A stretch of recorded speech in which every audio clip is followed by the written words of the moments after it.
As another incredibly divisive election season draws to a close, the issue of systematic racism continues to dominate the debate.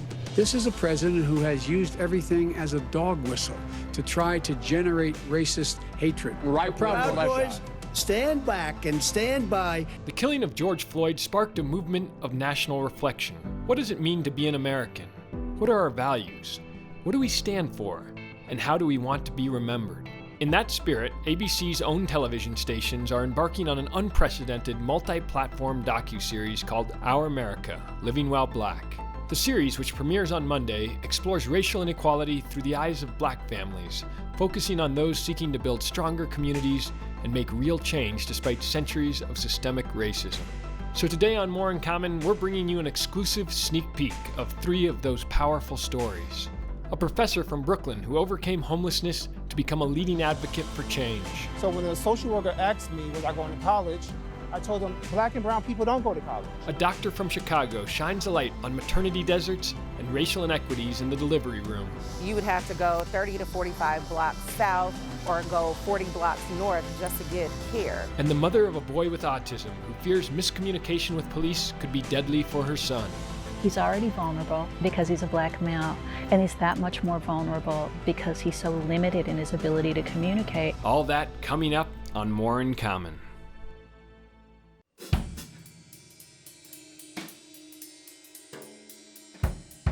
So when the social worker asked me, was I going to college, I told them absolutely not.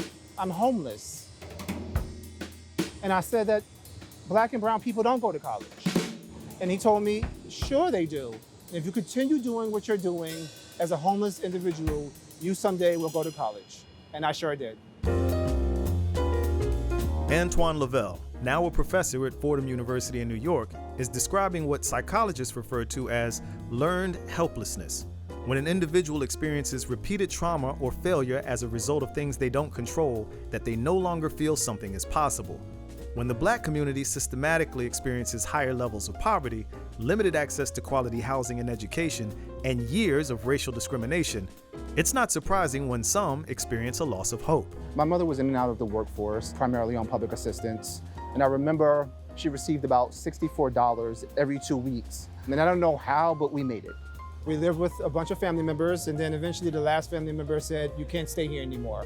We stayed with a friend before we had to go and sleep on the number 3 train. So I was never scared.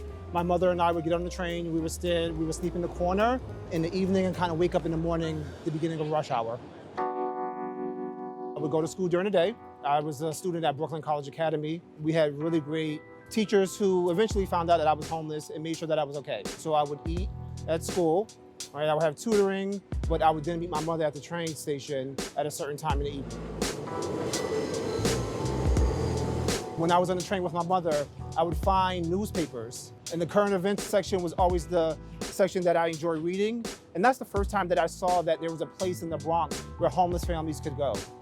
I asked her, could we go to this location so that we could find housing? And she said, absolutely not, because that's where homeless people are. It didn't make sense. There's a stigma around homeless shelters in New York that they're dangerous. So eventually, she looked at me and said, are you ready? I remember opening the door of the apartment that we were given and running in with excitement. And I remember the staff member that was with us. He looked in amazement, because why would a child be so excited to run into a shelter apartment? And it was because it was something that was my own. I hadn't had a place that I can call my own and close the door. And this was the first time that my mother and I would be able to close the door to a safe space.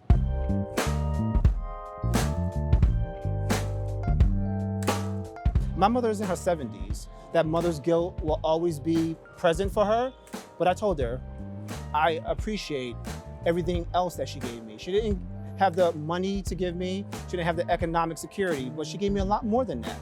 And she gave me love, she gave me values, it's something that I use every day to be successful. After the break. I hope that we're making it easier for the next black boy that comes into that community. Hi, how are you? Did you go to school today? Did you have school? Yes. Did you have a great day at school? A few years ago, I moved with my kids and their dad to a new community, to a small suburb. We're excited about the move and looking forward to it. But for us as a family of color, as we were thinking about the things we needed to do before we got there, something that was really important was that we needed to take our younger son, who has a severe form of autism, to the police station, because we wanted to make sure that he was not seen as a stranger in the community. Did you get to see your friends? Yes.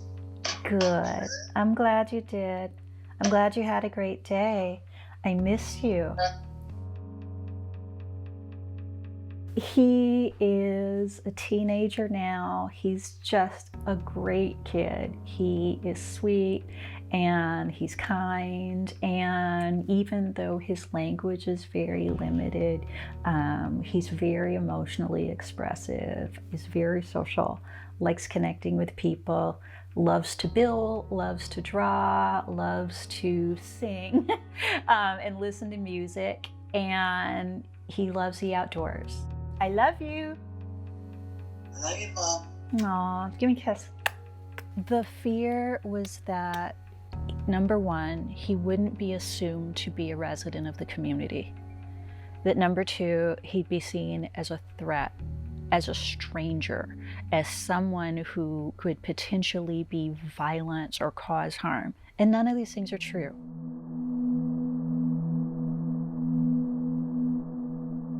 For me as a mother, I had an enormous amount of fear of what could potentially go wrong and the situations that he could be in where he absolutely couldn't protect himself. Being Black and having autism means there's always more to think about. He's already vulnerable because he's a Black male, and he's that much more vulnerable because he's so limited in his ability to communicate and in his ability to regulate his behavior. Think about your kind of standard police interaction. Everything's based off vocal cues. When you don't have those communicational abilities, that already puts you in a huge barrier. And police officers aren't trained to know how to respond to that. They aren't trained to know, okay, what do I do if I pull over someone who has autism? What do I do if I need to make a traffic stop and they can't speak to me? So all of a sudden, they're left stranded, and that scares them. And when they're scared, we've seen what happens. I truly believe that law enforcement needs better education, specifically around working with vulnerable communities. There has to be better education. They are community members like anyone else. They have the same rights, they should have the same privileges, and they should have the same sense of safety and protection in the community. It's not just that he needs there's the risk of additional helplessness because he's a Black male. It's not just because that's a sole isolated factor.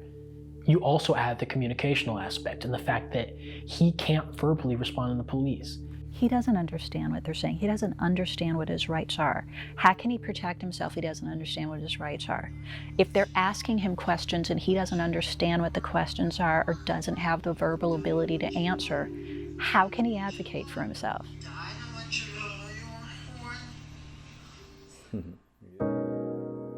So we made a conscious effort to bring our son to the police station, to introduce him there to the folks there, let him know who he is, what his limitations are, and what our expectations were for how they treat him in the community. I was pleased that they responded positively to it, but I knew that that couldn't be a justification to let my guard down. Does it feel unfair that families like ours are in situations where we have to advocate for our vulnerable family members like that? Absolutely it does. But the reality of it is, if you're a Black person in this country, you're already aware that that's the added burden that we carry. If police are going to be continuing, to be called in to engage with people that have these disabilities and have these challenges, they've got to be better informed about how to do that safely. Are you having a good day? I hope that we're making it easier for the next Black boy that comes into that community, that comes into another community, that faces the same sort of unfair scrutiny. And so, you know, my hope is in the long run that each of these are, you know, kind of bricks in the wall. Bye-bye, Mom. Oh, I love you. Bye-bye. Real change is going to come through the difficult conversations that I think people are starting to have. Uncomfortable but really important conversations. Black people can't change this. Black people don't own the power structures to change this. This is about acknowledging what's real and making real changes to systems. And that's driven through honest conversation about what's happening. Coming up. So right now we're on 83rd and King Drive, which is the middle of the South Side. And for a pregnant mom who had any kind of emergency, this is the way that they would have to go, pretty much 30 blocks. He's just kicking. You never know how things are actually going to turn out. Oh, now he's trying to ball up. So you're just pretty much walking by faith and praying for the best. And this is my baby's little face and his little hand waving. I'm shocked she was able to get these pictures because he did not sit still. I'm 7 months pregnant. My due date is December 28th, and I'm having a boy. I will be delivering this baby at Mercy, so that's kind of far. I am going to have to commute all the way there and just hope there's no complications in between. It's inconvenient. While COVID-19 has highlighted the racial inequalities in healthcare, those disparities start at birth. In the delivery room, Black mothers die nearly 2.5 times more often as white mothers and have 2.3 times the infant mortality rate. And one of the reasons is the growing number of what are called maternity deserts in Black neighborhoods. Maternity desert has become a popular name for an area where there's no maternity wards that are open currently. This area, like on 85th and St. Lawrence, is kind of the mid of the South Side. It's a great family-oriented area, children, 3 generations. So we're kind of smack dab in the middle of a maternity desert. If you were in labor, had any kind of OB emergency, you would have to go 30 to 45 blocks south or go 40 blocks north just to get care because the labor and delivery units are not currently open in this neighborhood. We have an access issue, we have a quality issue, we have certainly transportation and childcare issues, people's just everyday life issues intersecting with all the issues of the healthcare delivery system not necessarily being responsive to the fact that people have really complicated lives and are poor and don't have, you know, a lot of other things like they live in food deserts and pharmacy deserts. You know, all of those things are overlapping with OB deserts, right? Nationally, more than 2.2 million women between the ages of 15 and 44 live in areas with no access to maternal care. This makes the U.S. the most dangerous place for a woman, especially a Black woman, to give birth in the developed world. The U.S. maternity mortality rate is high and has been on the rise in recent years. CDC figures from 2018 show Black mothers died 2.4 times as often as white mothers.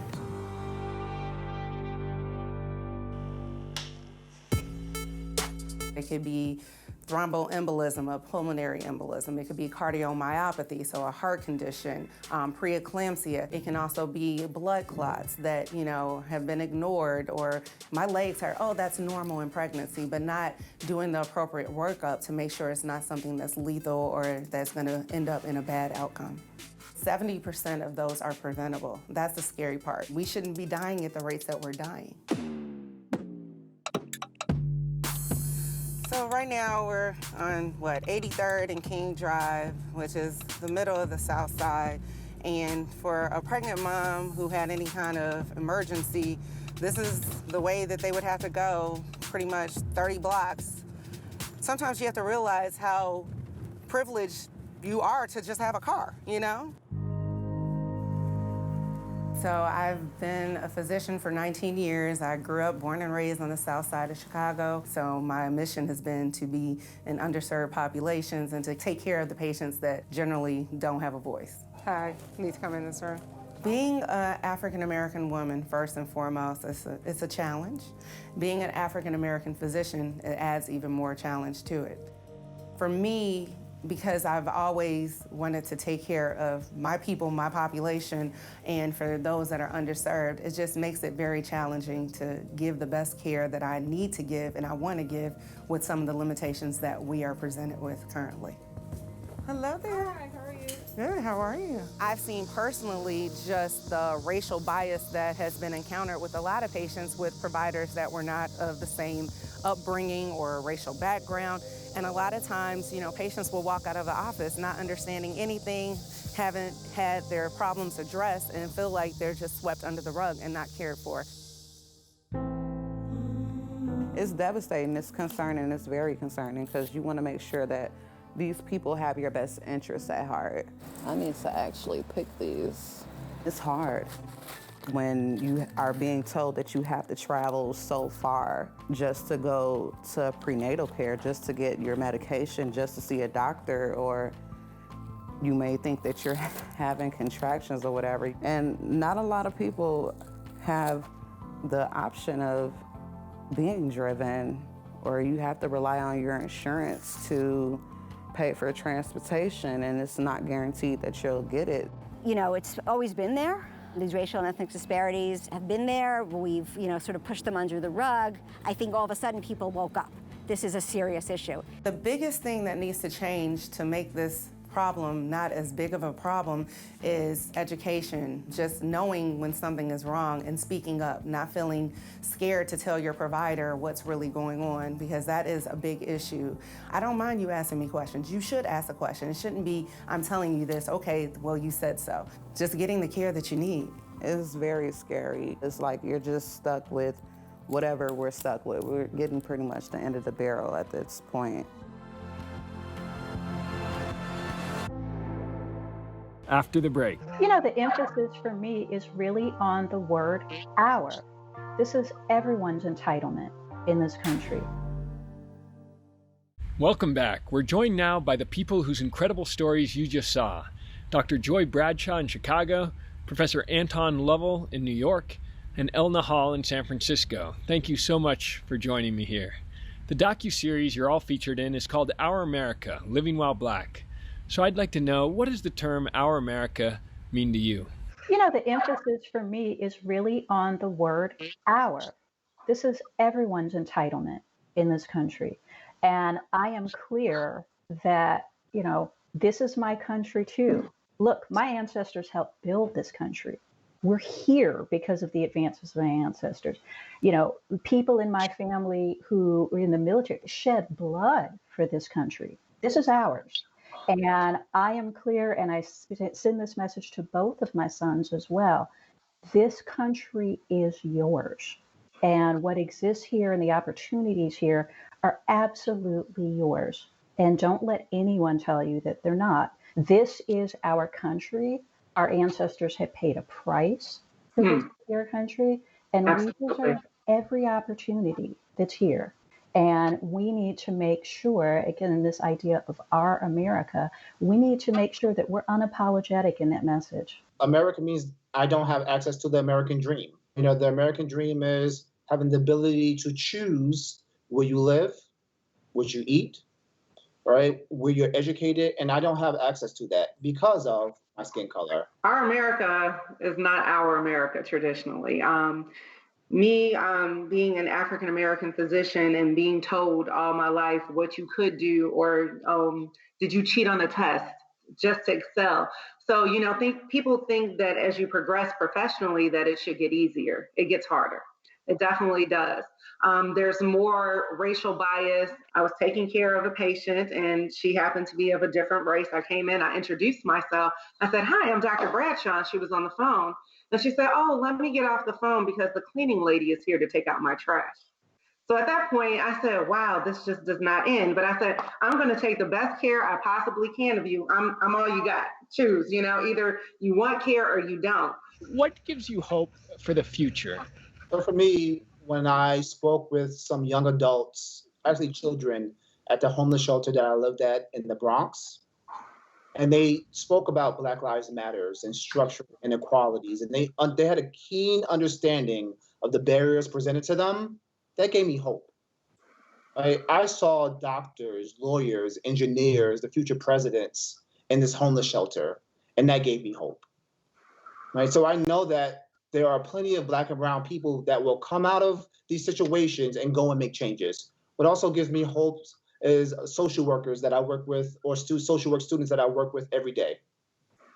Right? They come into the classroom wanting to make structural changes, not fetishizing communities, right? They come in understanding that there are barriers there and that they too may be a part of the problem, but they want to be a part of the solution. This generation, I have to say, they're very vocal. I love it. They're taking stands. I'm like, okay, I haven't gone to a protest in my life. They're being heard and putting their foot down and taking stands for things that we know are injustices that have been going on for years. And I love that. And it's made I have a 9-year-old child, she's aware of things that she probably wouldn't have been as aware of because it's in the open. And seeing people like ourselves saying, hey, you can do that too, it helps for them to see oh, it looked like me. Why can't I do this? The dialogues that have been happening this year that I certainly haven't seen before. And I feel like a lot of the events of the past several months have really just broken open some conversations that perhaps weren't happening before, uncomfortable, difficult conversations, but I feel like I'm seeing a different willingness to engage and move forward, because I do think that there is this shared understanding that, this problem has always been here and we've got to address it. A beautiful, positive thing is going to come from, 2020, because we've had so much travesty, but just putting things into action and not accepting what has been. As Dr. Bradshaw said, it gives me enormous hope for what's going to happen going forward, because, the young people that I'm exposed to here are very vocal and very uncomfortable with the status quo. Well, you've all given me so much hope, and I wanted to thank you for sharing your stories. It was such a powerful conversation.